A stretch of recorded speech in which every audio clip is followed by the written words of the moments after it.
జిందాబాద్ అప్పగించాలి శ్రావణపల్లి బొగ్గు బ్లాకులను సింగరేణి సంస్థకే. అప్పగించాలి శ్రావణపల్లి బొగ్గు బ్లాకులను సింగరేణి సంస్థకే. సిపిఎం జిందాబాద్ జిందాబాద్. ఈరోజు సింగరేణి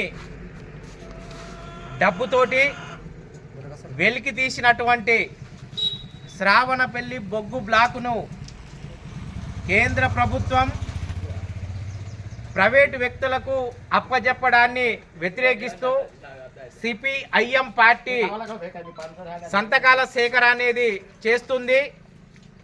తెలంగాణ అంటేనే సింగరేణి అంటేనే తెలంగాణ. ఒకప్పుడు తెలంగాణ ప్రాంతంలో విరాజిల్లిన సింగరేణి సంస్థ మనుగడకే ఈరోజు ముప్పు వాటిల్లింది. దాంట్లో భాగంగానే శ్రావణపల్లి బొగ్గు బ్లాకును ప్రభుత్వ వ్యక్తులకు అప్పజెప్పడం, సాక్షాత్తు దాంట్లో కాంగ్రెస్ డిప్యూటీ సీఎం అయినటువంటి బట్టి విక్రమార్క కావచ్చు, బీజేపీ ఎంపీ మన ప్రాంతం నుంచి గెలిచి కేంద్ర కార్మిక శాఖ మంత్రి అయినటువంటి కిషన్ రెడ్డి పాల్గొనడం, మరి ఇది పెద్ద శోచనీయమైన అంశం.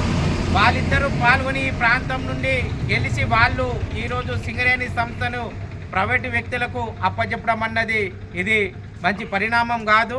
వెంటనే శ్రావణపల్లి బొగ్గు బ్లాకును సింగరేణి సంస్థకి అప్పగించి ఏదైతే శ్రావణపల్లి ఉందో దాన్ని సింగరేణి సంస్థకు అప్పగించి సింగరేణి సంస్థ బొగ్గు వెలికి తీయాలని ఈరోజు బెల్లంపల్లి మండలంలోని మాలగుర్జాల గ్రామంలో సంతకాల సేకరణ అనే కార్యక్రమాన్ని చేయడం జరుగుతుంది.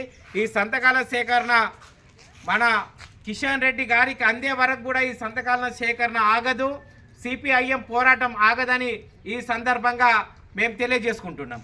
జిందాబాద్ సిపిఎం జిందాబాద్ జిందాబాద్. జిందాబాద్ సిపిఎం జిందాబాద్ జిందాబాద్.